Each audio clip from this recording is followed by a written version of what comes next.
क्या आपके घुटने में रोज सुबह उठते ही दर्द तथा जकड़न होने लगती है? क्या कमर दर्द और गठिया की वजह से उठना बैठना तक मुश्किल हो गया है? क्या आपने डॉक्टर से ईटोसाइन नाम की टैबलेट के बारे में सुना है? लेकिन क्या आप जानते हैं कि ये दवा एक नई जनरेशन की पेन किलर है जो काफी तेज असर करती है, लेकिन अगर इसे किसी गलत मरीज को दे दिया जाए तो ये आपके दिल, बीपी तथा पेट पर असर डालती है। आज हम विस्तार से समझेंगे ईटोसाइन टैबलेट जो अर्थराइटिस, बैक पेन और गाउट जैसे दर्द में बहुत ही ज्यादा प्रिस्क्राइब होती है। हेलो नमस्कार, मैं आशीष आपका स्वागत करता हूं आपके अपने चैनल हेल्थ रिफ्लक्स में। जैसा कि आप लोग जानते हैं कि चैनल एक स्वास्थ्य संबंधित चैनल है। इसके अंदर स्वास्थ्य संबंधित आप लोगों को जानकारियां दी जाती हैं, जैसे किस बीमारी में कौन सी मेडिसिन खानी है, उसके क्या इफेक्ट है, क्या साइड इफेक्ट है, इसके बारे में बताया जाता है। इसके साथ साथ कुछ ऐसे लाइफस्टाइल चेंजेस के बारे में बताया जाता है कि जिसको अगर आप अपनाते हो तो निश्चित तौर पर आप अपने लाइफ को और भी बेहतर बना सकते हो। तो देर न करते हुए जो भी स्वास्थ्य संबंधित वीडियो देखना पसंद करते हैं, मेरा उनसे रिक्वेस्ट है कि मेरे चैनल को आप जरूर सब्सक्राइब करें, साथ में बेल आइकन दबाकर ऑल पे क्लिक करना ना भूलें, जिससे मेरी आने वाली जो नई वीडियो है उनकी नोटिफिकेशन सबसे पहले आप लोग तक आसानी से पहुंच जाए। तो देर न करते हुए चलते हैं टॉपिक पर। दोस्तों, ईटोसाइन एक modern non steroidal anti inflammatory drug है। इसका काम है दर्द, सूजन तथा स्टिफनेस को कम करना। मार्केट में इसकी कई सारे फॉर्म अवेलेबल है, जैसे ईटोसाइन 60 mg, ईटोसाइन 90 mg, ईटोसाइन 120 mg।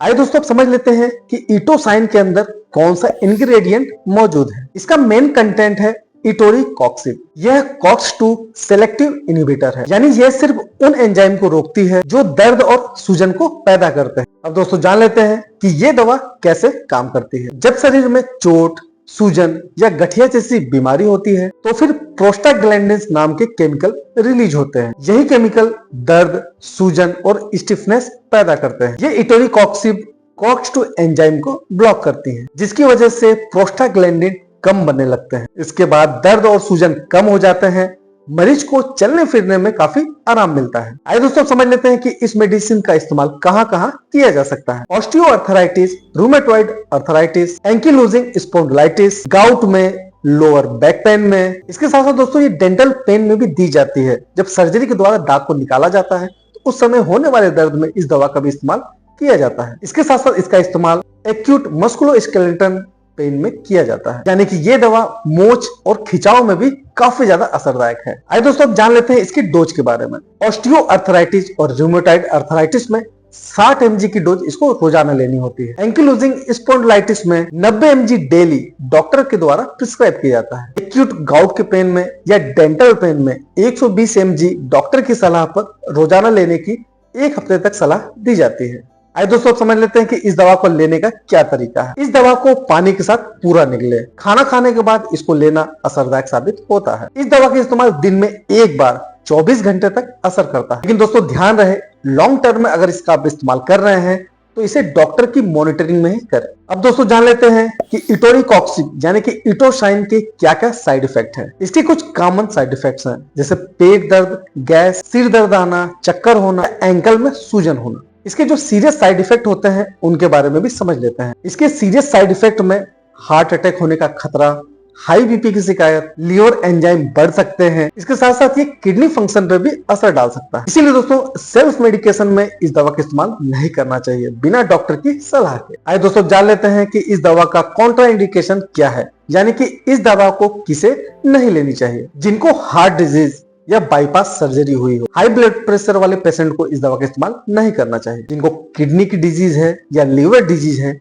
उनको भी इस दवा का इस्तेमाल करने से पहले डॉक्टर की सलाह लेनी चाहिए। गर्भवती और ब्रेस्ट फीडिंग महिलाओं में भी इसका दवा बिना डॉक्टर की सलाह के नहीं करना चाहिए। और अगर बच्चे की उम्र 16 साल से कम है तो दवा का इस्तेमाल करने से पहले एक बार डॉक्टर की सलाह जरूर ले लें। दोस्तों ईटोसाइन लेते समय आप लोगों को किन बातों का ध्यान रखना है, आइए इसके बारे में भी जान लेते हैं। साल्ट इंटेक कम रखें क्योंकि स्वेलिंग हो सकती है। दवा का इस्तेमाल करते समय रेगुलर बीपी की मॉनिटरिंग करवाएं। अल्कोहल तथा स्मोकिंग से बचें। इसके साथ दोस्तों अन्य पेन किलर को कंबाइंड ना करें। डायबिटीज, बीपी वाले पेशेंट में या जो बूढ़े व्यक्ति हैं उनमें इस दवा का इस्तेमाल करते समय एक्स्ट्रा प्रिकॉशन रखें। आइए दोस्तों बढ़ चलते हैं उस पड़ाव की तरफ जहां पे हम आम दर्शकों के सवालों के जवाब देते हैं। क्या इसे रोज लिया जा सकता है? क्रोनिक अर्थराइटिस में हाँ, लेकिन बिना डॉक्टर की मॉनिटरिंग के ना लें। क्या इससे पेट खराब हो सकता है? हाँ, लेकिन डाइक्लोफेनेक और आइबुप्रोफेन से कम। इसे हार्ट पेशेंट ले सकते हैं? नहीं, इससे रिस्क बढ़ सकता है। क्या इस दवा के इस्तेमाल से नींद आती है? नहीं, आमतौर पे नींद नहीं आती। क्या इसे खाली पेट ले सकते हैं? हाँ, इसे ले सकते हैं, लेकिन खाना खाने के बाद इसका असर बेहतर होता है। दोस्तों, इटोसाइन एक पावरफुल तथा मॉडर्न पेन किलर है जो अर्थराइटिस तथा गाउट जैसे बीमारियों में गेम चेंजर मानी जाती है। लेकिन याद रखें, ये सिर्फ दर्द को दबाती है, बीमारी का इलाज नहीं करती। सेल्फ मेडिकेशन लेना खतरनाक हो सकता है। अगर वीडियो पसंद आया हो तो इस वीडियो को आप लाइक करें तथा अपने दोस्तों और अपने जानने वालों को इसे शेयर जरूर करें। इसी प्रकार की स्वास्थ्य संबंधित वीडियो देखने के लिए मेरे चैनल हेल्थ फ्लक्स को सब्सक्राइब करना ना भूलें। मिलते हैं किसी और अन्य वीडियो में, किसी और अन्य टॉपिक में। तब तक के लिए रहो हेल्दी, जियो हेल्दी। जय हिंद।